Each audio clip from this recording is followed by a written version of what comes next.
You've been one of the best investors, I would say, of the past 15, 20 years. Your track record is truly astonishing. SpaceX, Uber, Pokémon Go. But what I'm doing is taking in all the sensory input around me and watching everyone's behaviors. The companies that have had the largest returns in my portfolio came from the most unusual places. Uber came from thinking about the taxi medallion system. I didn't come up with the idea of Uber, but I knew there was a problem. I knew there was a racket and there was a bottleneck, which was only a certain number of drivers can exist because it's throttled. And that's a problem. Whenever you notice humans' obsession, pay attention. Pokemon Go, that happened because I noticed my friends playing this game called Ingress, and they were obsessed with it. And I thought to myself immediately, this is my one and only chance to invest in something I think is going to change the world. Eventually, you'll be able to vibe products like physical objects. Like vibe manufacturing is going to be a thing. $1 million idea you've been sitting on for years, you can now take it on Shark Tank. And I think we're going to have so many newly minted millionaires across the world. It might not be venture scalable companies, but they're going to be life-changing for those families and create wealth that has been unprecedented in those communities.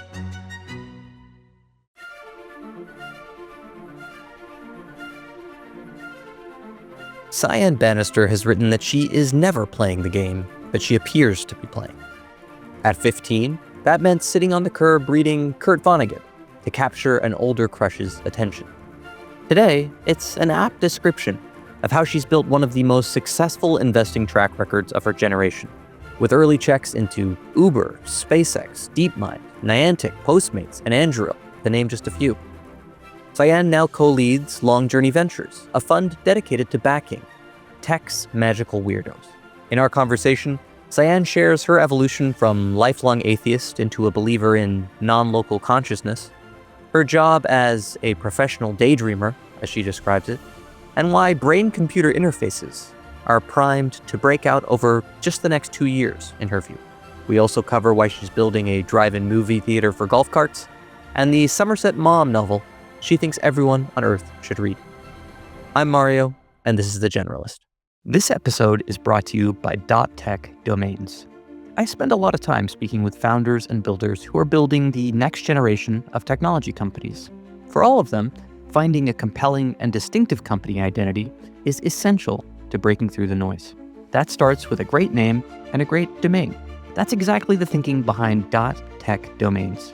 For companies building in tech, a .tech domain gives your project a clean, confident identity from day one, instantly communicating what you're building. Nothing.tech, 1x.tech, Aurora.tech, CES.tech. The list of companies choosing .tech is growing quickly. It's not surprising that many venture-backed startups secure their .tech domain early. If you're building a technology company, it's worth thinking about how you want to show up from the start. Secure your .tech domain today from any registrar of your choice. This episode is brought to you by Brex. If you're a founder, the hardest part isn't the idea. It's scaling fast without getting buried in back office work. That's where Brex comes in. Brex is the intelligent finance platform for founders. With Brex, you get high-limit corporate cards, easy banking, and high-yield treasury, plus a team of AI agents that handle manual finance tasks for you. They take care of things like expenses, all according to your rules, so you can move faster while staying in full control. 1 in 3 startups in the US already runs on Brex. You can too at brex.com/Mario. Well, Cyan, I've been looking forward to this for an extremely long time. I remember you being sort of one of the first people who I thought seemed extraordinarily interesting when I first got interested in tech and venture capital many, many years ago. And you've managed to remain equally, if not more interesting as the years have gone by. So when I think about people who seem to occupy different pockets of the future, you are certainly one of them. So thank you so much for being with us. Yeah, thank you for having me. The honor's mine. Thank you. Yeah, there's so many things I'm excited to chat about today. Your past as an investor and present as an investor, some of your thoughts about the future, and also your writing. You are a wonderful writer, and you've been working on a memoir that you've been sort of publishing bit by bit. And it's actually there that I wanted to start because there were so many interesting lines in some of your pieces that seemed like they revealed part of your personality. And there's one in particular that I have been mulling over. It's in a piece where you're talking about being 15 and sitting on I think a curb reading Vonnegut books and waiting for an older crush to notice you. And you have this line, which is that you're never playing the game you seem to be playing. Yes. I wondered what it was that made you someone who always is, in some sense, obfuscating what you're after or the game that you're playing. Well, let's run a thought experiment. If life is a game, and again, this is a thought experiment, all games have rules, right? And so if you wanted to figure out if this reality that we live in is operating in some unusual way, the best way to figure that out is to run experiments and to do everything you're not supposed to do. So if you think about human beings, they're mechanical by nature. And so we get into our routines. We wake up in the morning, we walk the same way, we drive the same way. We find these things that are comfortable and we define them as our personality. We say that that's just how it is. But what happens if you start rolling the dice? What happens if you start, instead of going left, you go right? Instead of wearing pants, you wear something ridiculous. What happens when you really shake up life? And for me, that has always been a guiding light for me. And I keep a lot of these thoughts secret because I want to see if I do something, what's the outcome of it? What happens? And if I reveal it to everybody all the time, then Yes. that kind of defies the purpose. Yeah, you tilt the experiment if you share too much. And in that particular experiment, I got the guy, right? Oh, Yeah, it worked out. And you read a lot of Vonnegut, which, yeah, win-win. exactly.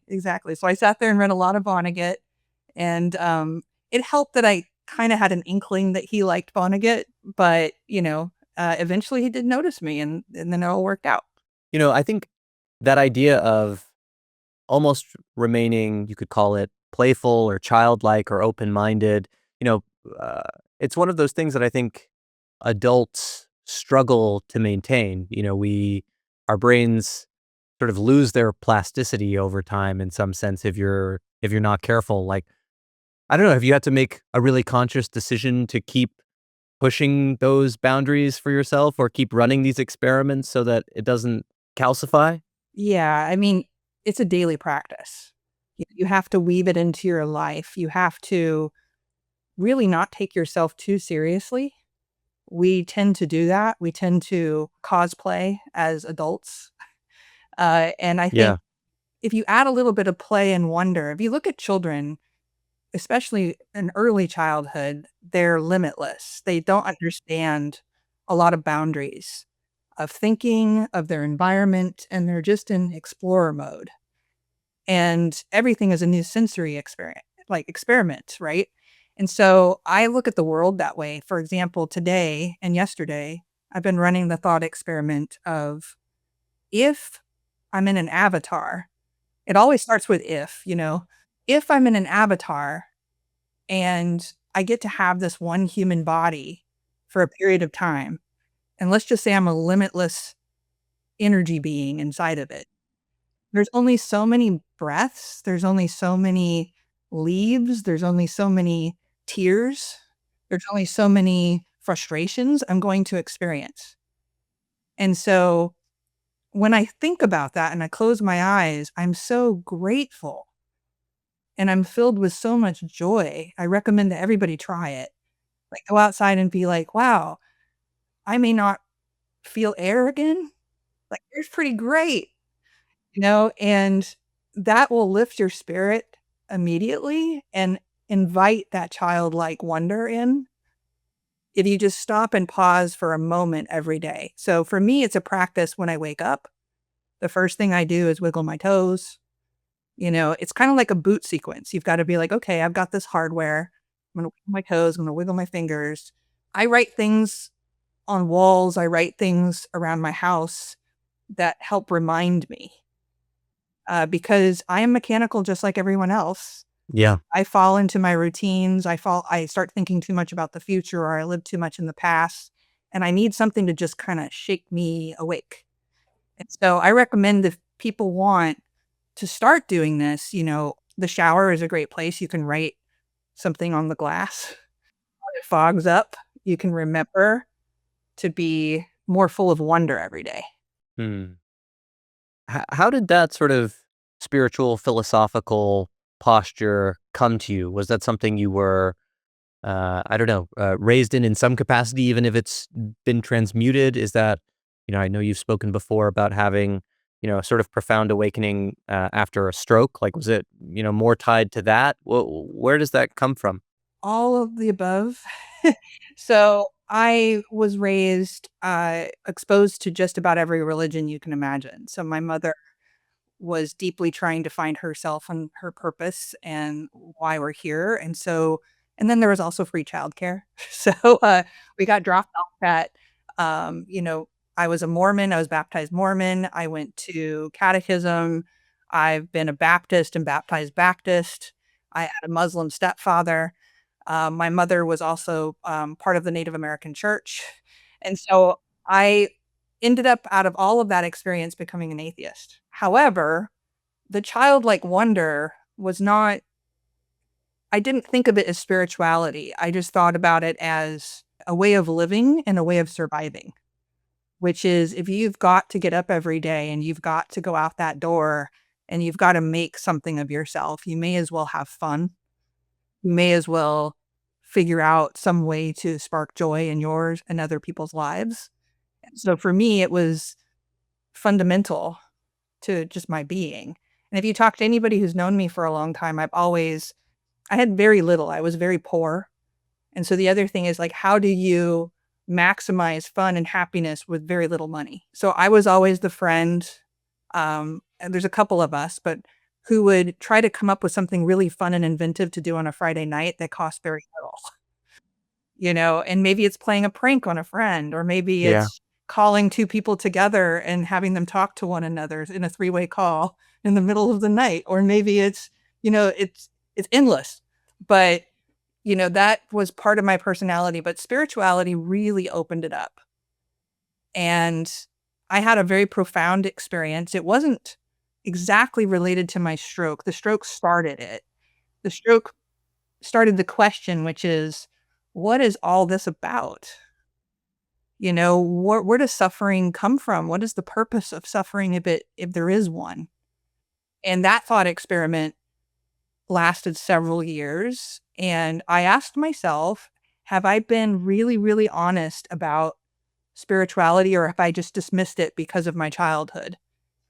And have I ever believed any of it? And the answer was no. I never believed any of it. So how does one believe? How does someone get there? Like how do you trick your mind or convince yourself in an invisible world, that no one and you can't see? But I can tell you that once I got there, for a series of experiments, I started seeing things, experiencing things that are just bizarre. You became more of a magnet for weird things after being sort of, as you say, tricking yourself into becoming a believer? Yeah, my life was already bizarre and weird and magical. It became even Yeah. more so, right? Huh. Like, let me give you some examples. This one is probably the most profound. Can I tell you the most profound one, the craziest Please, one? yeah. I was listening to something called the telepathy tapes, and if you haven't listened to it, I highly recommend it. For folks that don't know what that is, would you mind giving a Oh, précis? absolutely, yeah. The podcast is about parents who have children, both adults and underage, who have, autism and are nonverbal, and in many cases, also have no ability to move, their bodies, or it's very limited. What they discovered was that these children were able to find things that the parents hid over and over and over again. And so at first they thought, well, they have super hearing, the ones that can move around and seek and look for things. And then they realized, no, it's not that. It's because they would do it outside of the house. They would conspire the parents together to hide the candy and the kids would still find it. And so they've developed this, hypothesis that perhaps the children were psychic. So what was interesting was that they started displaying characteristics that were off the charts, like math that they shouldn't know that they never went to school for, languages that they never went to school or studied for. In one particular case, there's a gentleman who could recite novels, but had never read. Wow. How do you do that? So I started thinking about that and I wrote down every episode and I started writing down the commonalities between each of the people. Like, what were the stories that were the same over and over again? The number one thing was they all claim that they have sat or met God, sat with God or met God. Oh, wow. So they all claim that there's a metaphysical school that they all go to. So a university that's metaphysical. They all claim that it's individualized to each person. And so, for example, there's one kid who said that if he wanted to learn anything about anyone like Aldous Huxley, he just pulls Aldous' hat off of a wall and puts it on. And he knows everything about what Aldous thinks or did or wrote. And that's how he experiences reading a book. And I was like, wow. And what blew me away more than anything was that they 100% all of them meet in this place called The Hill. It's a place that has green grass that thousands of them congregate at. At one point, the host asked how many people are on the hill right now, and they just spat out a number, 2,173. I was like, what? And you can't get into this space unless they allow you into it. There's a moderator of some sort, or they're all moderators. You have to show up there with the right intentions. Now, there's a lot of things. If you want to think about this as a scientist, obviously social contagion is a thing. Yes. You know, they're all on Facebook. All the parents could conspire. They could share stories. There's a quality to it that just feels there's something there. And so I started running my own experiments and I started targeting people in my life. And I just went to Spotify and just typed in send a telepathic message to a friend. To You know, Spotify. like, I don't know what I'm doing. I'm gonna try this. And so I found this thing called Intuitive Hour. And I tried to send a message to someone I have not talked to in a few years. And I thought, well, if this person responds to me, that's just a bona fide miracle. I did it. And within 15 minutes, I got a text message from that person. And what was really interesting was that he responded to something 3 months prior that was completely non sequitur. So it was not like the last message we had, it was something from 3 months ago. I fell on the ground and started crying because one, I missed this person dearly and I wanted them back in my life. Also, it may have worked. And I say may have because I'm not a scientist, but I am a scientist. Yes, a scientist. I'm Yes. a scientist. And so I was like, well, you got to try it again and again and again and again. So I tried different experiments. I tried sending a message to someone that I don't get along with too well. Now, here's the weird one. So I did that one. And I got a call from my best friend in New York, not the person I sent it to, who said they were sitting in their living room. They said, what were you doing last night at 10 o'clock Pacific, 1 o'clock my time in New York? And I was like, oh, why? Because I never say. I'm like, what? And they were like, well, I heard your voice outside of my head, which normally you hear things inside your head. But the voice said, are you all right? Are you okay? That is exactly what I sent to the woman who didn't get it. So I thought, if you are emotionally blocked or you have negative energy towards someone, maybe it goes to the nearest node of someone who loves you. I see. That's an Knows interesting that, theory. right? So I Yes. started charting all these things out and I was like, okay. And I was like, well, what happens if you send a picture to someone? What happens if you get a group of people to do it? So I got a group of people to do it. I started getting witnesses for everything. I got a group of people to do it, and we sent the image of a bird to a friend. And the next day I got a message from that friend that said that they were getting on a plane in Miami or Key West or something and suddenly saw a hummingbird in their mind and they thought of me. And so they're going to go get a tattoo of a hummingbird. And I was like, wow. So what does this imply? Right? I was like, this is insane that I, with these limited skills, are able to continuously do this. Now, here's where it's really going to blow your mind.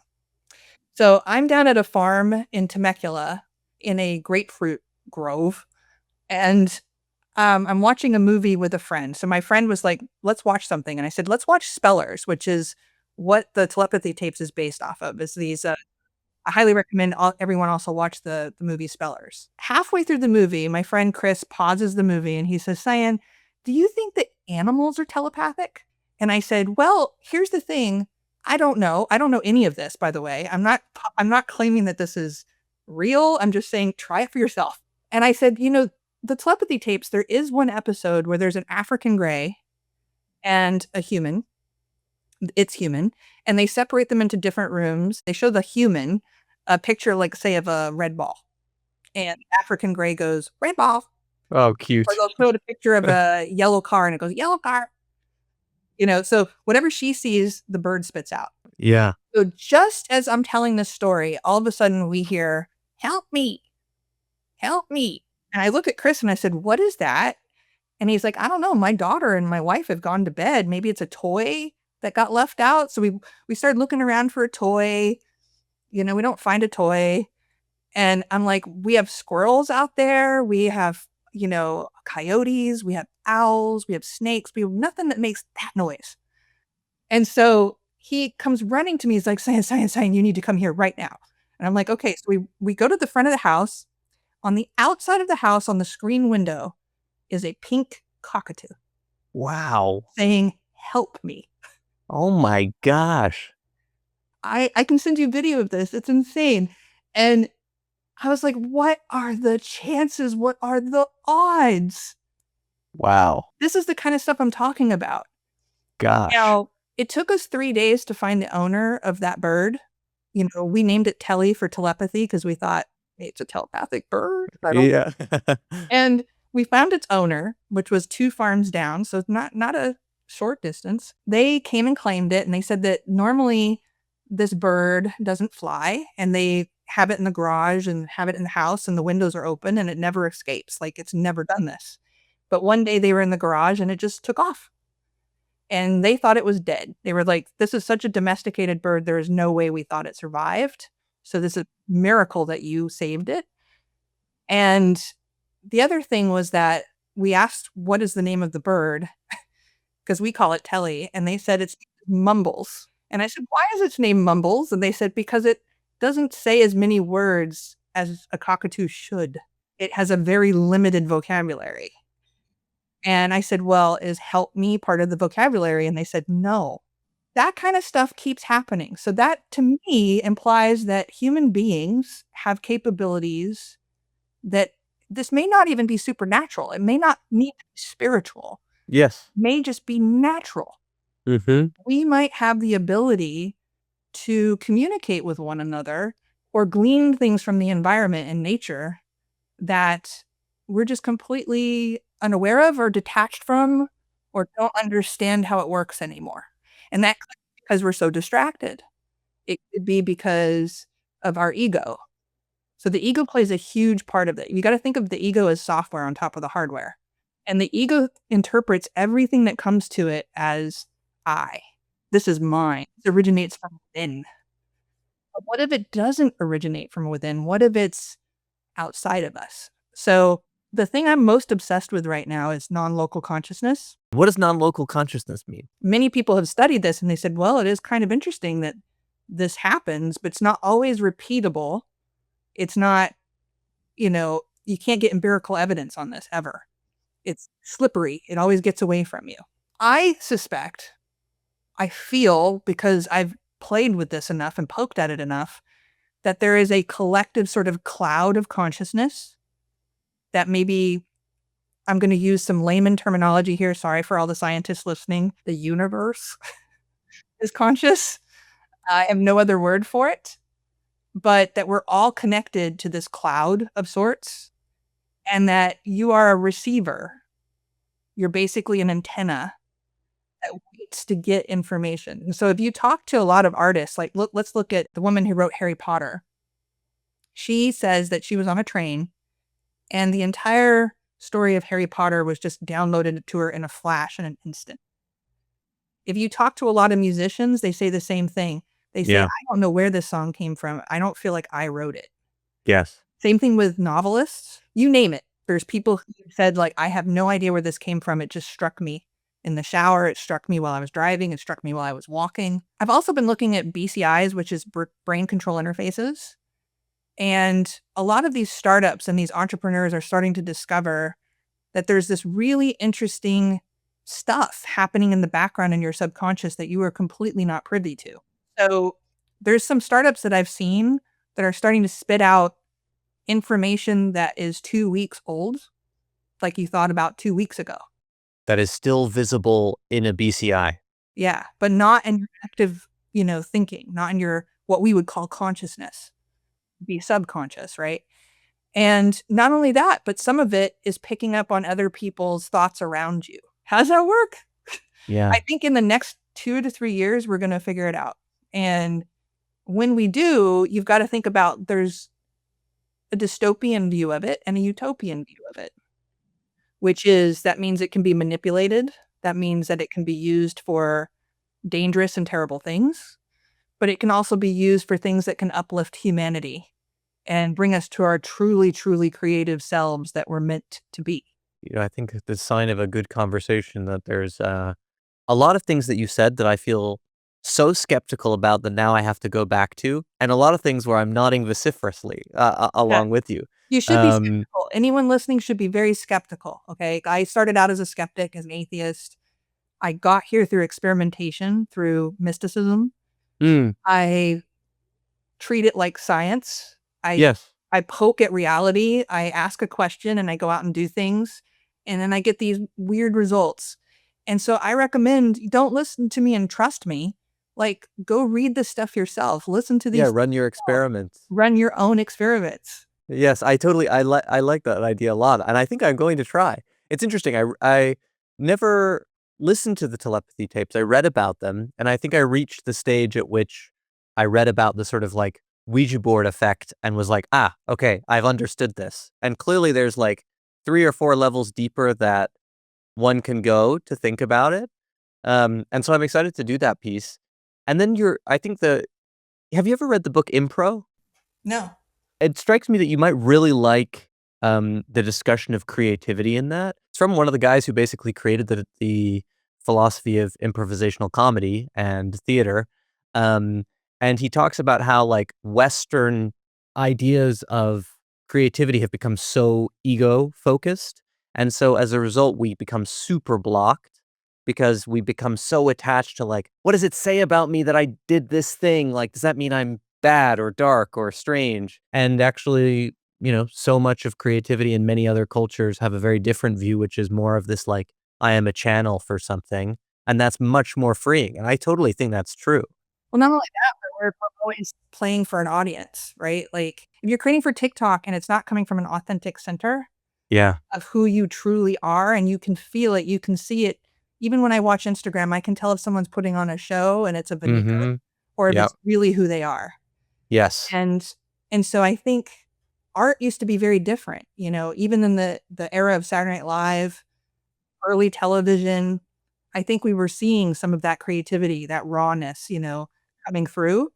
But now I feel like a lot of it is manufactured for a certain kind of viral outcome.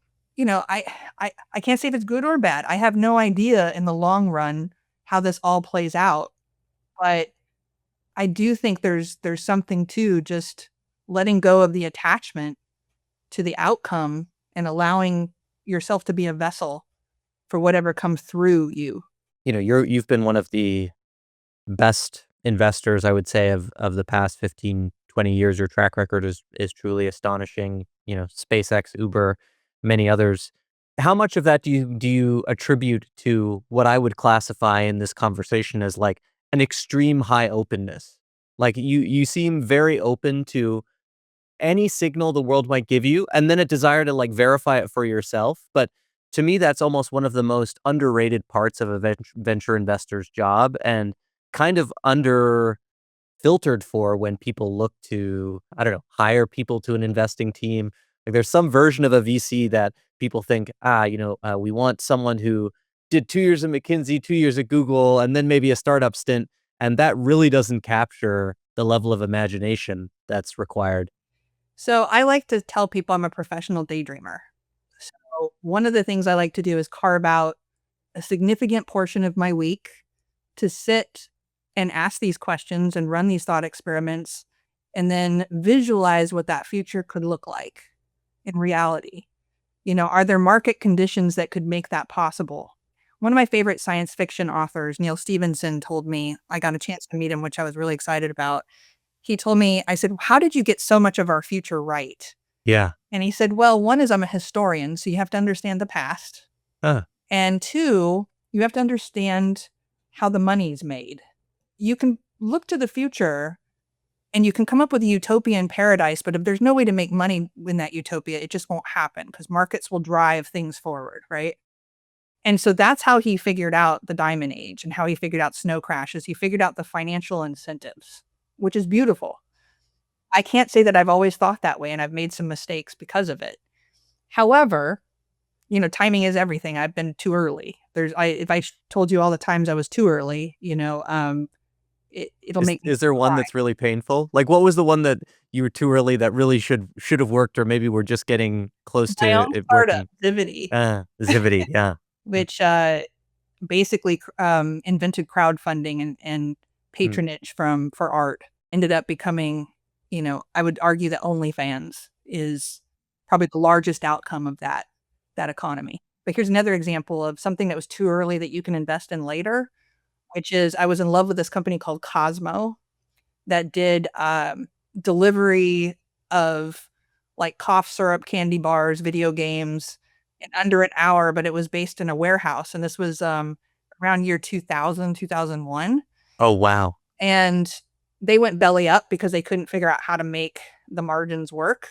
Yeah. But along comes Postmates Yeah. and they figured it out, right? Because Yes. you needed the iPhone, you needed the ability to give them provisioned credit cards, you needed the ability that whole system had to exist in order for that idea to exist. So that's one of the things to look at every time you get pitched on something is now the time. What are all the things that are going to need to be in place for this to exist? And when do you think they're going to exist? The companies that have had the largest returns in my portfolio came from the most unusual places. They did not come from grinding and taking meetings back to back. Yeah. Like Uber came from thinking about the taxi medallion system. I didn't come up with the idea of Uber, but I knew there was a problem. I knew there was a racket and there was a bottleneck, which was only a certain number of drivers can exist because it's throttled. And that's a problem. How do you disrupt that problem? I didn't have the answer to that. But, I met Travis at a boondoggle thing in Hawaii, and he wasn't pitching me Uber. I just happened to notice he was interesting, and observed him. What was interesting about him? Gravitas. He had this like natural born ability to lead. And no matter what you put him in, whether it be a hot tub or a conference room or at a dining table, he just took charge. He was clearly the leader of everything. And he was on the bench at the time. He said, I just sold my company. I'm looking for my next thing to do. And if you're an investor, that should ignite part of your mind and be like, that's someone to watch, right? Yeah. So I just put a pin in it. And then a few months later, I saw him pitching at Open Angel Forum, Uber cab. Now, keep in mind, also, I had an Uber driver.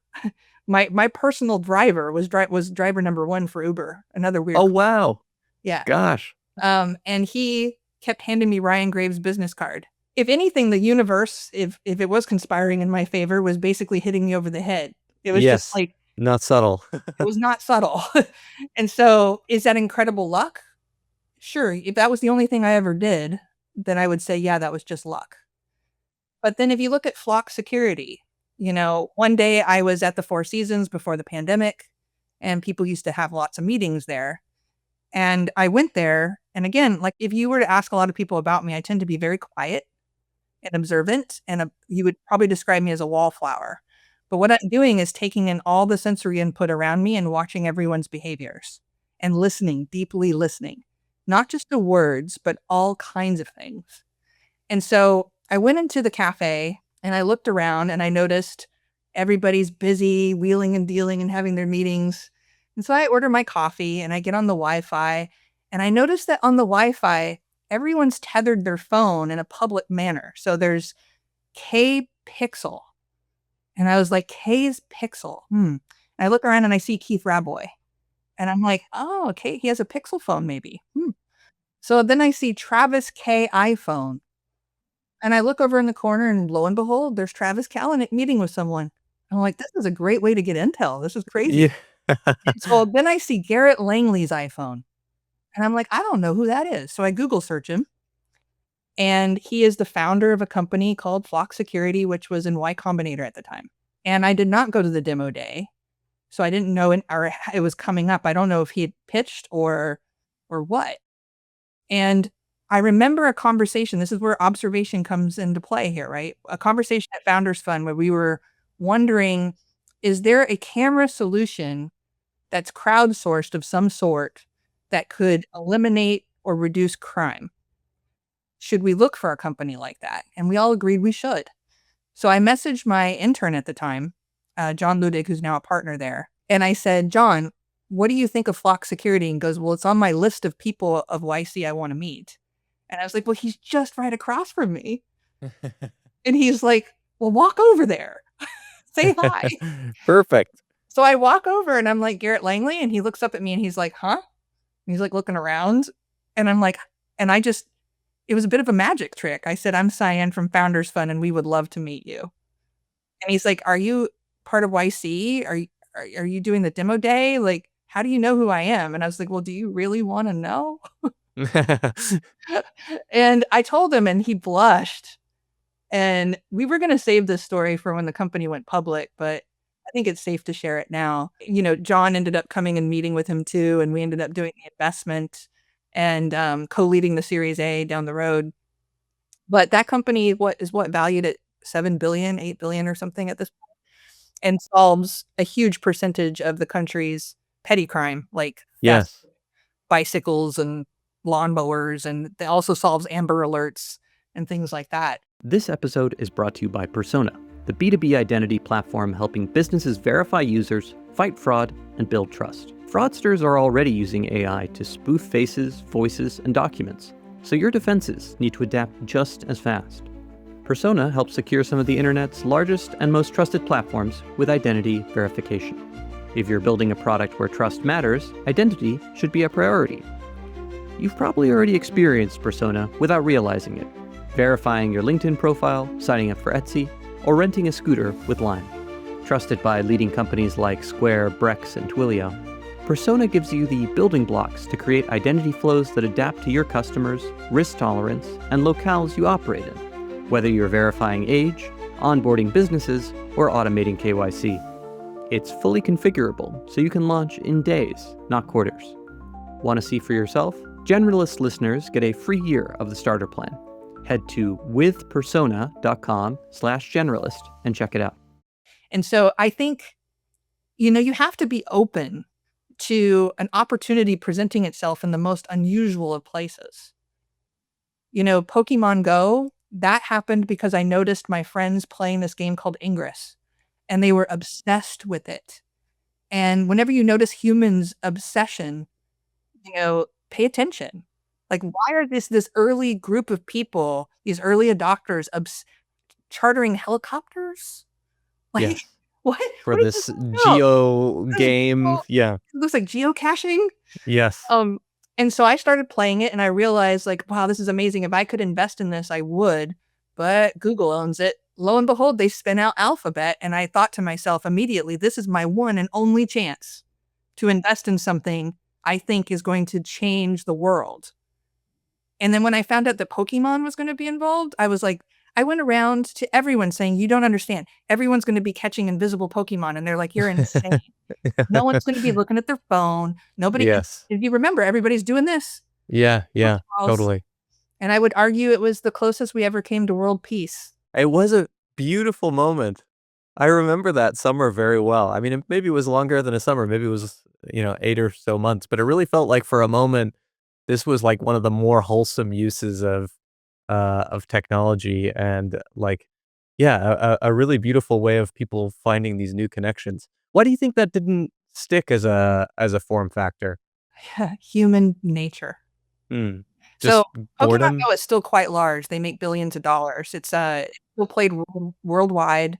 It was acquired recently, and the company that acquired it also made Monopoly Go, which is not geolocation, but it's I think Monopoly would be a natural extension of the technology. I would actually talk about why didn't Harry Potter work?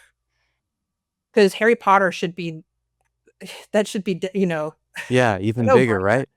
And I Yeah. think part of it was because the lore started when Harry Potter was an adult, and it should have started when he was a child, and there should have been a sorting hat, there should have been this magical experience of going back to Hogwarts for the first time, and instead, for whatever reason, J.K. Rowling and Warner Brothers wanted it to start later in the canon, and I think that was a big mistake. And so if anything, I think allowing IP makers or holders too much control over the IP could be catastrophic if you have an insight where you know that that's not how it should go. But that's probably why I posit. I don't know for sure that, that didn't work out. But Pikmin Bloom is still doing incredibly well. Anything that's like rooted in Japan, really, like, has a global application. Like, there's something about Japanese culture that translates really well in this regard. The question I have is why hasn't there been another one? And I think human beings we love novelty and we love to try new things, but to make something stick for a long, long time, it's just very difficult for us because of dopamine, because Yeah. of how our bodies are wired and trained. But there's some people who still use Pokemon to get out and walk, to get out and meet friends. They still go to the festivals, they go to the meetups, they go out on special Pokemon days and catch special Pokemon. It's still happening. It just looks a little different, and it's not as prolific as it was in the first year, and so I think that's why people think it vanished, but it didn't vanish. I suppose the part that's interesting to me is that, like, that hasn't been more of a launch pad for, like, a whole new range of experiences beyond even Niantic, right? Like, that more people haven't sort of taken the Pokemon Go. Hard problem. I think people didn't realize how hard it is. They thought it was super easy, but I'll tell you what the hard part is understanding where a human can walk and not walk. I don't know if you remember, but there were people catching Pokemon in police stations, Yeah, and the police are yeah. like, "No, no, you need to geofence this And on off." baseball fields and all these sorts of on Yeah, professional stadiums. Yeah. exactly. So running into stores that they are even people's yards, Yes, yeah. figuring out that piece was probably one of the hardest parts, and nobody owns a better map of that than Niantic. So my insight to Niantic was not that it was a game. The founder of Niantic, John Hanke, also built Keyhole and worked on Google Earth and Maps. And so the way that I thought of Niantic is it's a mapping company at the end of the day. And so Niantic Spatial, I think, is going to prove that out in the end. So it's now a separate company and they don't do games anymore, but they're continuing on the mapping. And I think that's wise. I think it was a very good strategic move on their part. Well, speaking of a different kind of mapping, I'm curious to go back to the brain-computer interface thread. You mentioned, I think, you expect us to have a lot more answers even in 2 to 3 years. What do you expect to help us get there? Like, or have you just seen. Yeah. The fact that we can take large amounts of data now and find interesting things in it that we couldn't do before without great expense, I think is really breaking things open. So all these entrepreneurs wandering around with spaghetti helmets is what they look like, these little things, and collecting data 24/7. And then, there's thousands of people running these studies now. And so you're going to get information that was previously unavailable. And so that will enable a breakthrough of some kind. Every week I read about some new, like I just read about a hat that allows you to type. I just saw the same thing, I bet. The beanie, right? The beanie. So Yes. you'll be able to type without using a keyboard. And I remember I invested in Control Labs, which ended up becoming part of the Meta Ray Bans, the gesture Yes. control. Yes. And when they first showed that to me, it was so amazing because I was able to play Space Invaders just by thinking about it and the micro movements in my arms. Incredible. So, you know, AI is it's going to be the age of the polymath. If you have the ability to think about different systems and how they might work together, like you're starting to see agents where there's like 20 different types of agents that work together to try to come up with something. You're going to be able to come up with outcomes that were previously those disciplines didn't work well together, are going to discover things. A great example of this that I always love to give is Paul Stamets, who's a mycology expert, was walking through a forest one day and he saw some bees on some fungus on a tree. And he thought to himself, well, that's unusual behavior. I thought, I've never seen a bee on some fungus before. I wonder what that's all about. And that little rabbit hole led him to creating kind of like an antibiotic of sorts for bees, for groves. So I don't know if you remember, but bee die-off was the number one Yes, right. media headline for many years. Like, humanity is Yes. doomed. The bees are dying. We're going to have to create little robot bees. Yes. Some mycologists solved it. That's what we're going to start seeing, is somebody that you don't expect, who studied fluid dynamics suddenly has a physics breakthrough, or, things like that are going to be really, really interesting because they're going to become AI enabled or AI enhanced. That's a really interesting framework that I don't think I've heard someone articulate quite before. To make sure I'm following, you're basically saying that because AI sort of can help you close the knowledge gap on the areas you don't really understand, you can then apply a different lens from your area of expertise and sort of make these sort of different juxtapositions and connections together. Yes. Yeah, that's really interesting. That's a really good point. I hadn't really put that together. The level of creativity that's going to come just out of that will reshape humanity alone. I really like that. I mean, it's interesting. That definitely corresponds to my experience with the technology so far, which is that, you can, I mean, I'm sure you're doing this too, but like building a million things with Claude Code and all these sorts of things that are crossing the chasm of things I could have done I could never have done these things before, but still are somehow an extension of like your own perspective and point of view into these new areas. Yeah, think about our EAs are making dashboards. Our meetings here at our office have completely changed because people who couldn't code are suddenly able to dream up a way of, sorting data that they never had before, because before they had to use an Excel spreadsheet or a Notion or whatever. Now they can actually say, what would it be like to know this information? These are people that never had access to that skill or didn't have the time or the confidence that Yes. they could understand engineering on that level.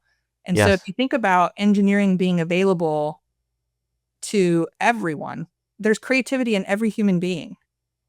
That's one of the things that's special about humans that makes us so wonderful and beautiful.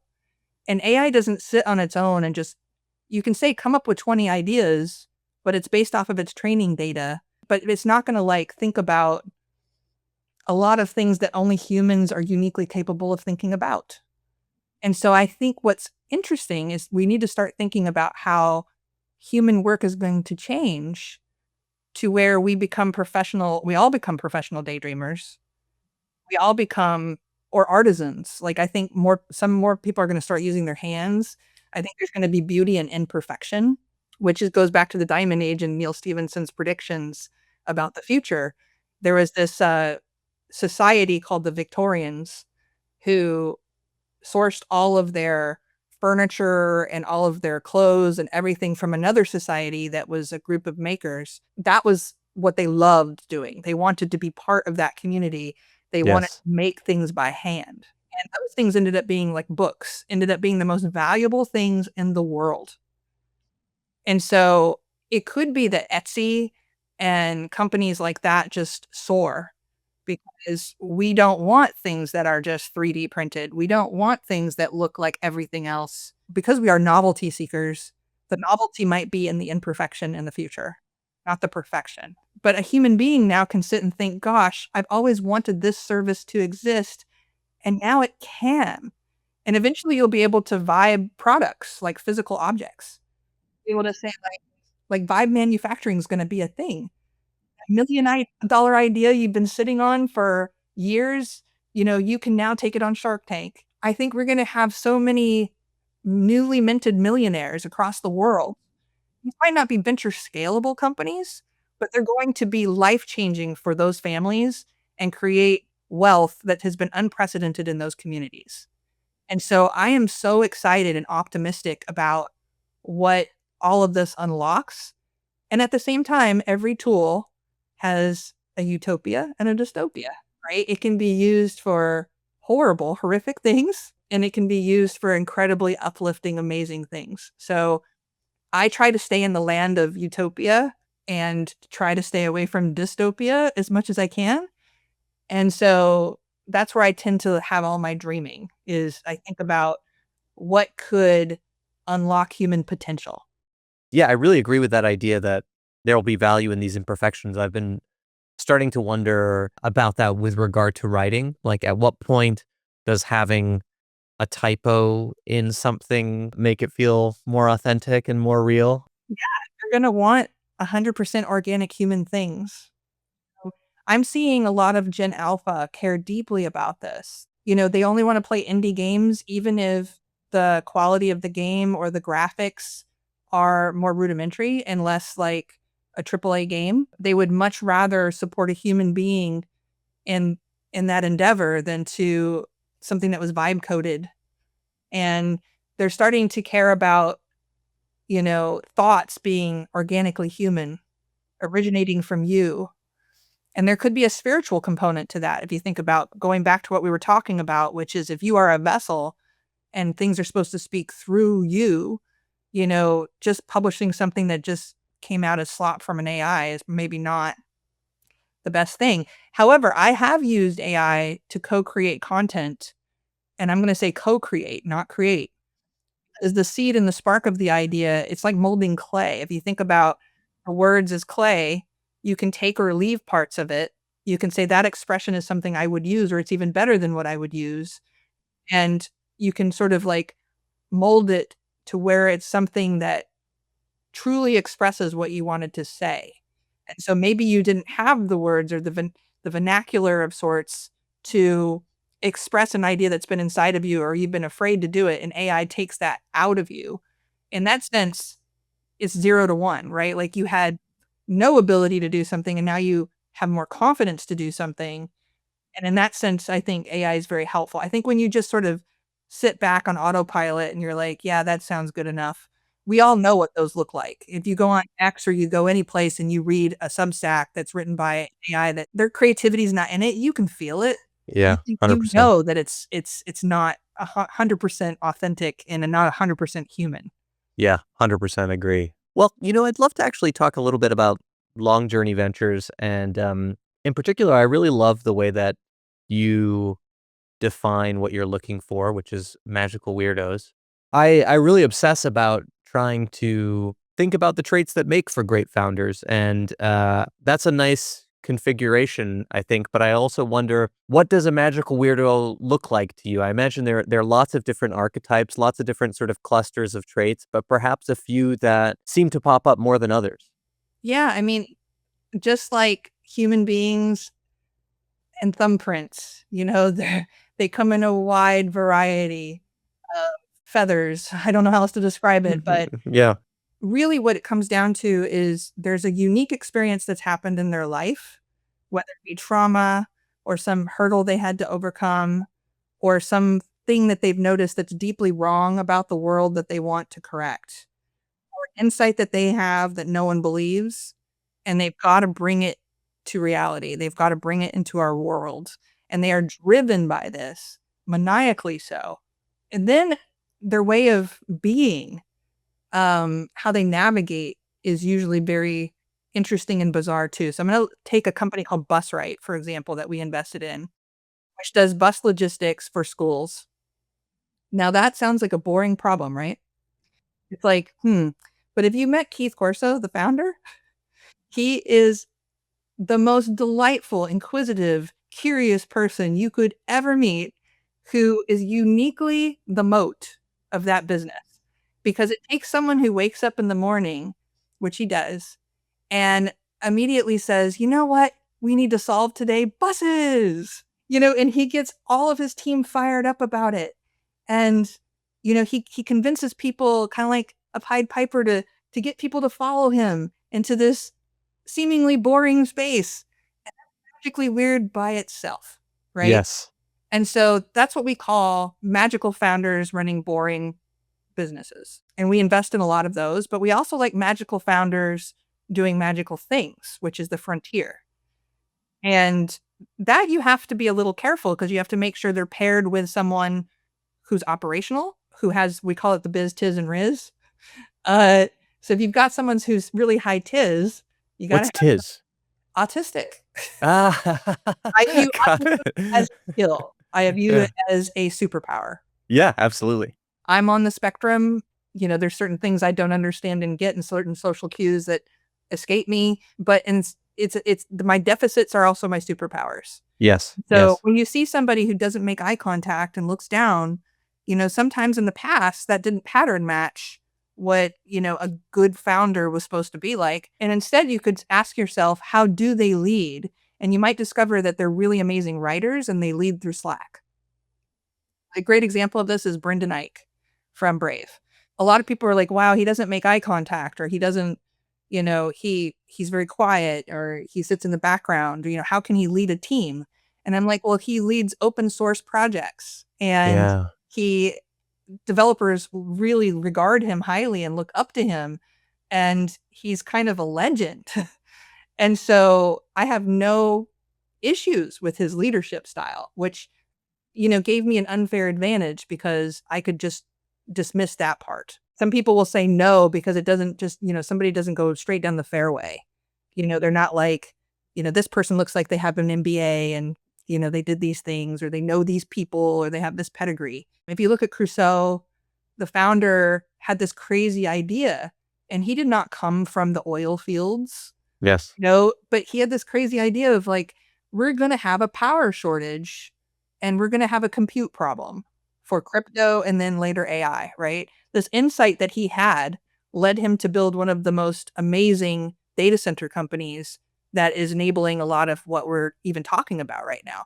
Again, I love human beings. And so when I sit with someone and I collect people, I always like to say I collect personalities and people like Pokemon. And when you found a legendary Pokemon, when you found something so special and unique and rare, a mind like no other. And then it's just like, okay, well, are they paired with the biz, or do they have business capabilities? Because you can have an academic who's brilliant, who has a groundbreaking, idea or technology, but if they can't bring it to market, if they can't hire people, if they can't people, then that's not going to go anywhere, which, unfortunately, a lot of things die there. And so it was Biz, Tiz, and what was the third one? Charisma. Riz. Interesting. The charisma matters, huh? It really matters. I think charisma is your ability to sell, your ability to create a culture, your ability to be that Pied Piper that gets people behind you. And if you're not that person, someone in your company needs to be. So we think that the perfect trifecta, and my partner, Ariel Zuckerberg, came up with this framework. It's a And good one. it's really great. So we always, every time we evaluate a company, we're like, what's the biz tiz riz dynamic going on here? How often do you see that in one person? Almost never? A lot of the time? Sometimes you get it. And it's kind of a miracle. It's like a genie in a bottle. You're like, wow, that person has all three. A great example would be Josh Browder. He has so much charisma. He led a game of Mafia with us one time, and you got to really see his personality just really come out. Because someone who's on the TIS spectrum who has charisma usually will talk about their special interests and go very, very deep. And then if you have the business skills on top of that, then it's probably like, back the truck up, give them resources and get out of their way. In researching you and your story, you seem to live a very unusual life in other ways, like you live in a retirement community. Part Part-time, okay. Why was that a choice you made, and I wonder how it sort of forms your perspective? I went to this retirement community that a friend brought me to play golf. And I was not into golf, actually. And But I looked around at the infrastructure and I was like, wow, there's this community center and there's this big swath of land and there's all these people living around it. What if you could sort of slowly keep in mind that everybody that's living in these places, this is their dream right now. This is what they looked forward to in their 30s or 40s, and they're living their dream. So you don't want to come in and destroy the dream. But what you want to do is start thinking about what your dream is. And when I'm 80 years old, I have a very specific dream, which is I want to live in a community that has amazing things going on every night of the week, but driven by the community. My house, we're building, we're almost done with it, an outdoor movie theater that's a drive-in that golf carts can pull into. Oh, And then you have awesome. little speakers, or you bring your own speaker and you tune in to the movie, just like the old days, but you're in your Mm. little golf cart. Oh, that's And awesome. so I'm going to be responsible for a movie a week, maybe, right? And then there's a guy down the street who built a tiki lounge in a tree that's only open on Thursdays. And there's also, we have a wood-fired pizza oven, and, now you can just vibe code an app and create a local pizza delivery for your neighbors. You can create an underground jazz club, and, retired musicians or musicians passing through can perform on Fridays. You could there's also, it's one of the only golf courses, there's only 7, I think, golf courses in America that have an airstrip. So this one has an airstrip, and so, like, if you're into piloting and you're into airplanes, you could get into aviation. And there's a workshop there, a wood shop, and so you can build things. And so that's what I dream about my future. And so what I've been doing is recruiting my friends to live there and buy houses I love it. with the idea that we're all gonna kind of spend either full-time or part-time there. And, that's the dream, and then the golf club is there if you like to golf, but who knows if it stays a golf club, 50 you gotta have a 50, 100-year view, right? And 50 to 100 years, maybe it's an esports arena, I don't know. Golf might not exist then, I don't know. Yeah. But but regardless, it's a huge piece of land that could be utilized for a lot of different things, and right now it's golf. And so that's why I started doing it. And the other thing is I love being around older people. There's so much wisdom that you can learn from an 80 or 90-year-old, especially at the end of their life or their last days. And so I've sat by the bedside of people there who are dying, who have told me things like they know that someone's coming over and there's no way that they could know that that person's coming over. Or they see their family around the bed. You can't see them, but they're there for them. Wow. And they're talking to them. And then the wisdom they give you in those last moments is priceless. And they live these happy lives. Like, there's this woman who lived to be 93, and she died at home with a window looking at the golf course. And everybody came by and waved at her and, Wow. putted in front of her window, and she died very happy. And Yeah. I thought to myself, that's what I want for me and my friends and loved ones. And I want everybody to start thinking about this, because the alternative is you end up in one of those homes alone with strangers, Yeah. and that's sad. Yeah. You have to be that way. Like, we could come together as a community and support one another, and there's a much more beautiful alternative, but it Yes. involves volunteering. You have to volunteer, you have to participate. Think of it as a Burning Man that doesn't go away. It's a way of living. Yeah. Another eclectic thing that I came across was you seem to be one of the more adventurous readers I have come across. Like, I don't think, I mean, Vonnegut, great love, everyone should read him, but I don't know if I know many people who have read Aleister Crowley. What are your reading habits? How do you decide where your curiosity takes you? What do you take from people like a Crowley? So my favorite thing to do in the world, and I recommend that everybody go to their local bookstore, used bookstore, ideally, and walk around the store with your hands on the books, and one of them's going to jump out at you, either the color of the spine, the picture on the book, or just something about it is going to be like, buy me, read me. Or it'll be something you've always wanted to read and haven't taken the time to read. And my favorite bookstore, it's called B Street Books in Burlingame, has a bookshelf of books that can't be categorized or put away, so they don't know where they go. So I go there and I'll buy like 4 or 5 books off those shelves, and some of my favorite books and the things rabbit holes I've gone down have been because of those books. Things I would have never picked. So that's, again, breaking mechanical behavior. Like, don't just read what everybody else is reading. Read something that calls to you, that speaks to you. I've read a book about automats. I've read, it, and it gets you thinking about, like, I don't know if you know this, but in the 20s, New York had all these automats everywhere. And so you What is could an go in. automat? Sorry. It's basically a place where you would go and get food, Huh. and there were home cooked meals inside these little windows, and you would go put a quarter in or get a ticket, and then you would take food out of the window. Oh, So people interesting. were able to, because they could make these things in such large batches, they could drive the prices down, and you could have mashed potatoes, meatloaf, green beans. And if you read about the quality of food, it was incredibly high and incredibly nutritious and not deep fried and not like what fast food is today. And so, David Friedberg created an automat that was ahead of its time, which was based on quinoa. And it was downtown in San Francisco before the pandemic, and the food was incredible. It was magical, but it was ahead of its time. And so I think automats are going to come back. Japan is obviously the leader in this space. They have machines, and they have, Yes. tickets where you can go get ramen and get them out of things. And so I think that eventually, in order to drive costs down and have nutritious food, you either have to have robots or you have to have something like this. And so this is how I think about the world, is like I just go and grab a random book. The other thing is I'll open it to a random page, and you'll be surprised that sometimes that random page is exactly what you need to be reading. It'll speak to you in a way that's unique to you. I mean, honestly, I roll the dice when it comes to books a lot of the time. Sometimes I find them in the little free libraries. Sometimes people will just hand me a book, or I'll find it on the ground.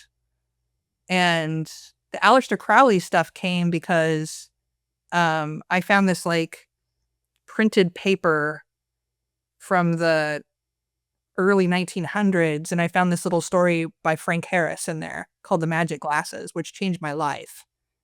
And it wasn't even by Aleister Crowley. It was by this guy, Frank Harris. That led me down a Frank Harris rabbit hole. And I discovered that he wrote a book that was banned called My Life and Loves, which is basically all of his sexcapades with every woman he'd ever been with in one book. Oh, wow. You can Gosh. imagine that was pretty controversial back then. Yes, yes. And I went and read it. And then I discovered that he was a cowboy outlaw, and that he left England when he was 14 and came to America. And it was just this really interesting human that I'd never heard of, that hung out with all the greatest writers of the time. And then I just I was like, well, this Crowley character is odd. So I went down that rabbit hole, and I'm like, what a weird guy. Very controversial, with very controversial ideas. But it led me into, there was a whole movement around that time of people who were experimenting with reality. And that resonated with me more than anything, which was, these mystics. It also led me to Sufi thinking, Kabbalists. All of them are kind of birds of a feather. And then Gurdjieff, which is one of my favorite mystic philosophers. Highly recommend reading Gurdjieff and Ouspensky. And so these things kind of build on each other, right? Like you read something and it inspires you to read another thing, and inspires you to read another thing. And that's kind of how it all works for me. I love that. Well, maybe that's as we're on the topic, I always like to end these conversations with a bit of a thought experiment, half book recommendation. If you had the chance to give a book to everyone on Earth to read and understand, what would you want to give to people or recommend to people? Okay, there's the answer I want to give, and then there's an answer that's probably the right answer. Oh, we'll take both. Both are great. Mandatory reading for everyone should be books on economics. I think there's just a deep understanding about how the world works, and a distrust of capitalism, that without a fundamental understanding of what it is. And so that would probably be number one. And I can't rattle off, maybe Milton Friedman or something like that. But the book I would want everyone to read is The Razor's Edge by Somerset Maugham. Wow, why that book? That's a great choice. It's such a beautiful book. Somerset Maugham is just in study his life and study like where he lived and why he wrote what he wrote when he wrote it, and the period and setting of the war and everything. I think it's such a beautiful display of human nature, of the archetypes that exist in this world around suffering and how to escape it. And it actually was the story that led to my spiritual awakening. There's a character in there who, faced with profound sadness, could wallow in that sadness, but he chooses not to. Instead, he chooses a stoic exit and decides that it just doesn't matter because he has to go live in the now. And living in the now can sometimes be lonely. It can be, like they say, the razor's edge is often walked alone, and it can even cut the walker. And so there's a lot of people that will not go on that journey with you. And this story is about that. It's about the awakening of a person who went to war, saw some brutally horrible things, decided to leave the script of the life that he was supposed to lead and find his own true identity, and finds it in the end. For me, it's my story as well. And so I deeply resonate with it. I recommend reading the book first. Then there's a movie that was filmed, I think, in the 30s or 40s. And then there's a movie that Bill Murray made with his brother. And so what's interesting about that movie is, in order to film Ghostbusters 2, this is what the lore is. He said, I'll only do it if you allow me to produce this movie and you pay for it. It came out and didn't receive no acclaim. It was kind of like a blip. Wow. In all of his movies, if you were to ask people what their favorite movie is of his, that is never hardly ever mentioned. But I would argue is one of the most profound roles that he's ever been in and stories he's ever told. It's the one that impacted me the most. And so, but start with the book so that you understand the archetypes, because his movie is different than the book. And you can understand what Somerset Maugham was trying to do, to convey to you. Cyan, this was as freewheeling and deep and interesting as I had hoped it would be. Thank you so much. This was really a pleasure. Thank you. I'm a huge fan of your work and your writing, and of Hummingbird. So yeah, I'm really excited where you've landed, because they're remarkable people and truly, truly independent thinkers. Yes. Yeah. And so it's a great place to land. So congratulations. Thank you so much. That's it. Thank you for listening to this episode of the Generalist Podcast. Please subscribe on Apple Podcasts, Spotify, or your preferred podcast app. Ratings and reviews help others discover these discussions, so if you enjoyed the conversation, I'd be grateful if you could take a moment to leave one. For all past episodes and more, visit us at thegeneralist.substack.com. See you next time as we continue to explore the future.